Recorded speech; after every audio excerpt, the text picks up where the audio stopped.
Everybody, welcome back. We're doing another Marvel Future Revolution video. In this one, we're going to be talking again about population in game. We've got the new numbers in. It's been a couple weeks since Wolverine's been out, so we're going to go over those, good or bad news.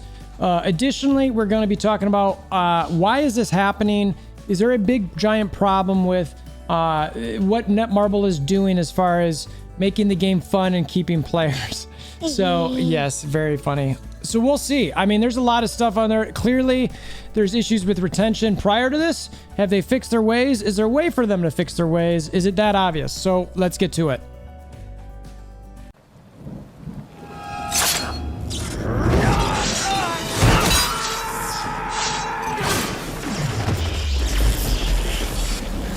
Bring me WolverThor! Hey, what are you doing? I don't know.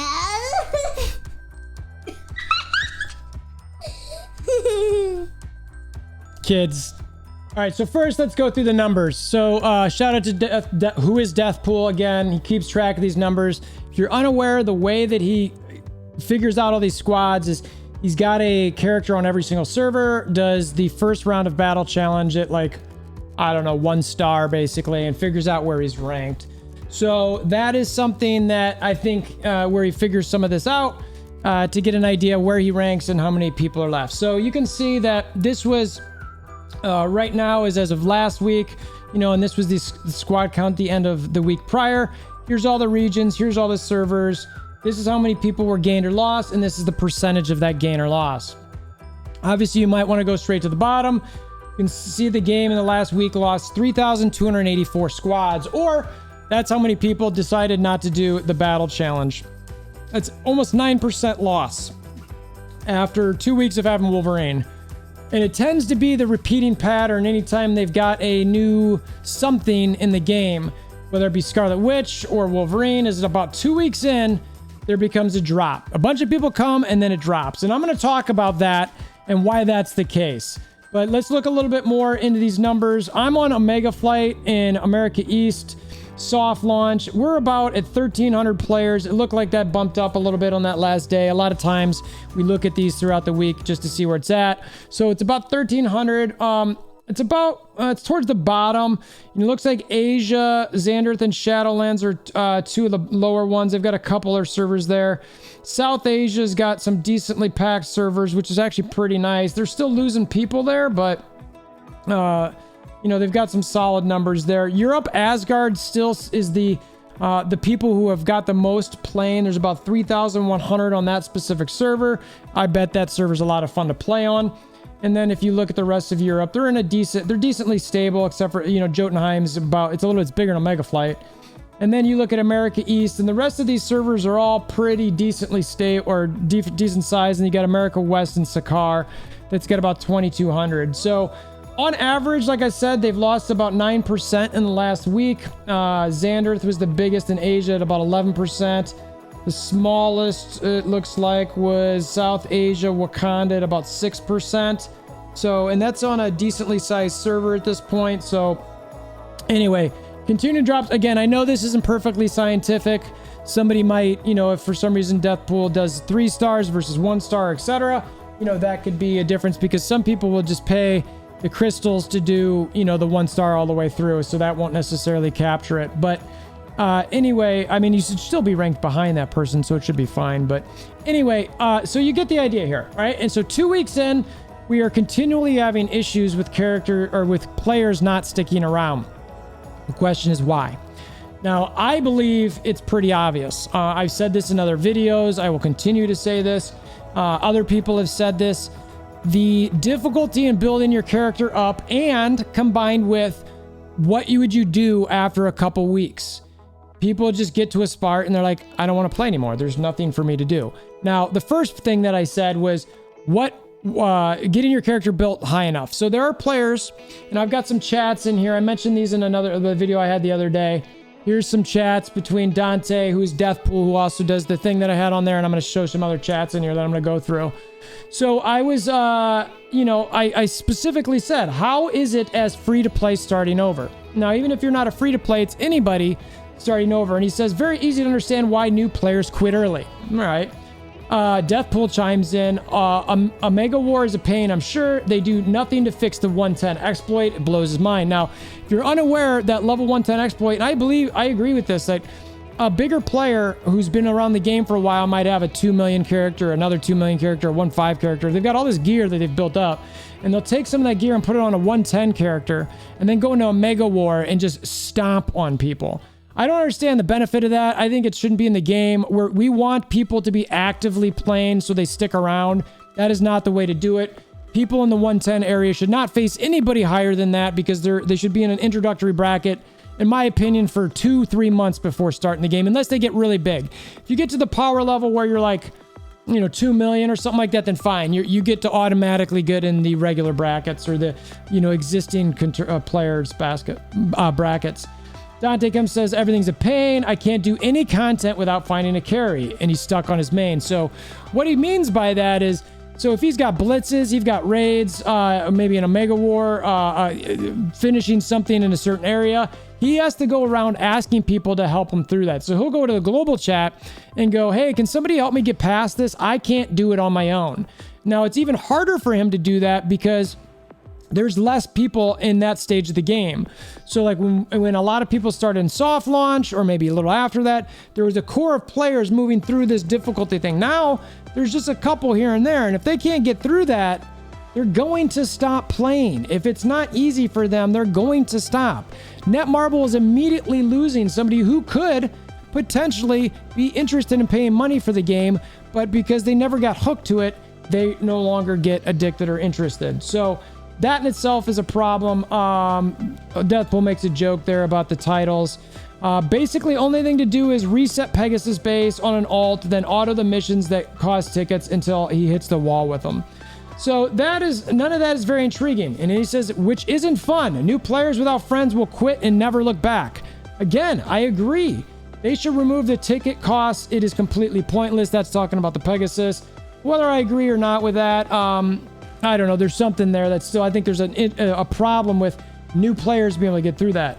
Dante goes on to say, after about 2 weeks, there is nothing to keep you playing unless you are super dedicated, which new players aren't, so they quit. And that irons home my point, is that if you're a new player, you've got to get interested in a game to become dedicated. You are not going to become dedicated to a game unless they lure you in. Give me a reason to stick around. You should be giving me stuff for 3 to 4 to 5 weeks that are constantly keeping me engaged in that game. You're actively getting me involved with the community there, so that I figure out, oh, wait a minute, I need to run alliance raids. I need to find alliance to join. I want to do that. But you're constantly feeding me things so that I can keep going for free. Not for money, or, maybe $1 to $5. Super, super cheap stuff. And you want to do that so they don't quit, like he says. Feels like it's made to force you to spend, not even to compete, because of how much you would like to spend to catch up, but you have to spend to even make progress. And that's the sort of thing that I kind of try to figure out here is, what do you need to do to be able to get further along? And it seems like Dante's right. You got to spend. It's hard to make progress.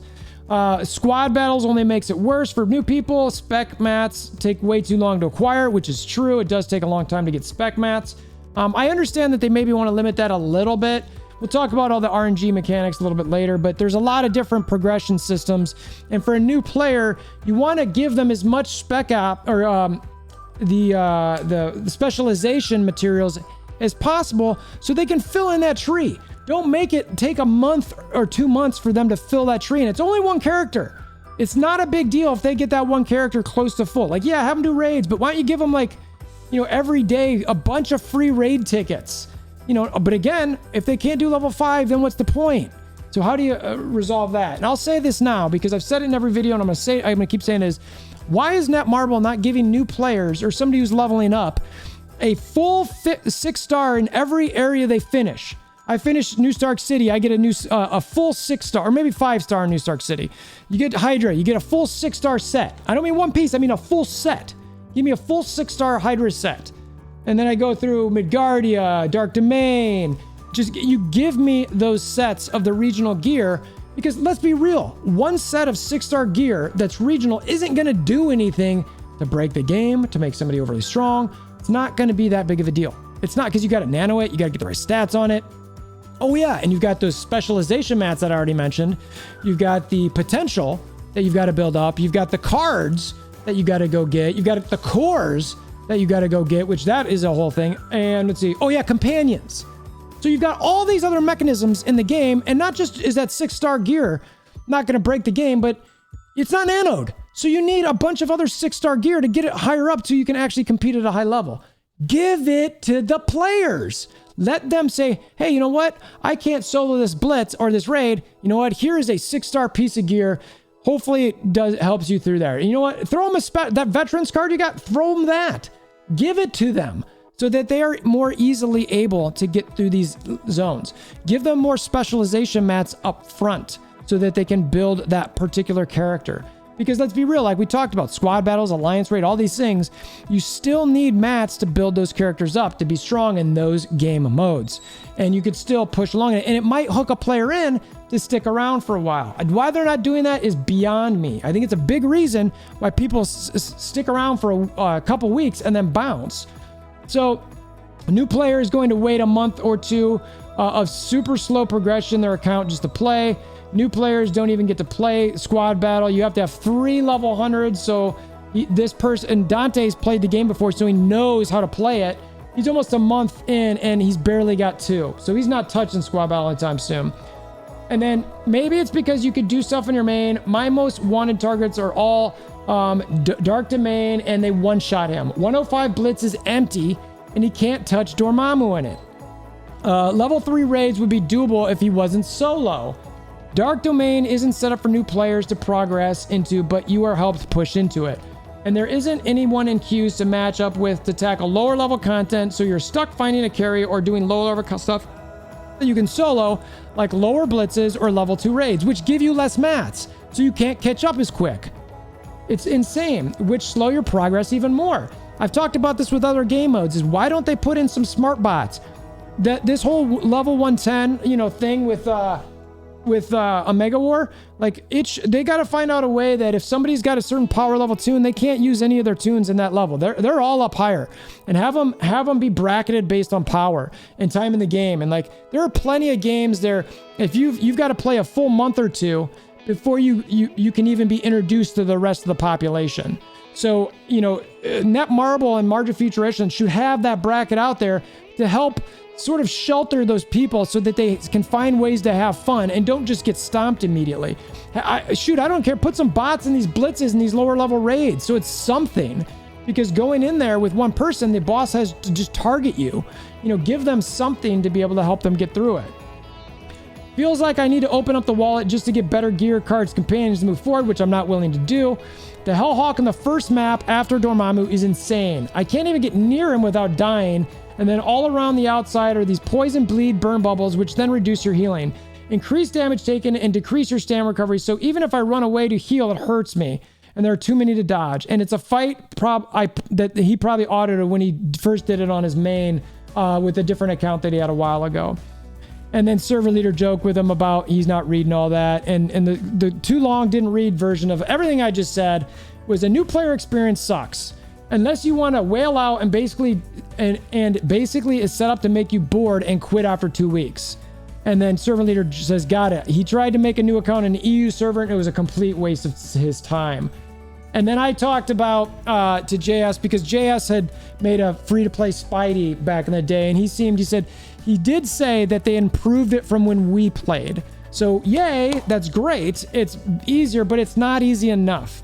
The game's been out for a year. If you want this game to survive, you've got to continually adapt. You're seeing the numbers drop. There's got to be things that you got to do, Netmarble, Jolie, marketing team, all you guys who are at the head of what's going on there. You've got to make some decisions to make this game successful if you want to make money.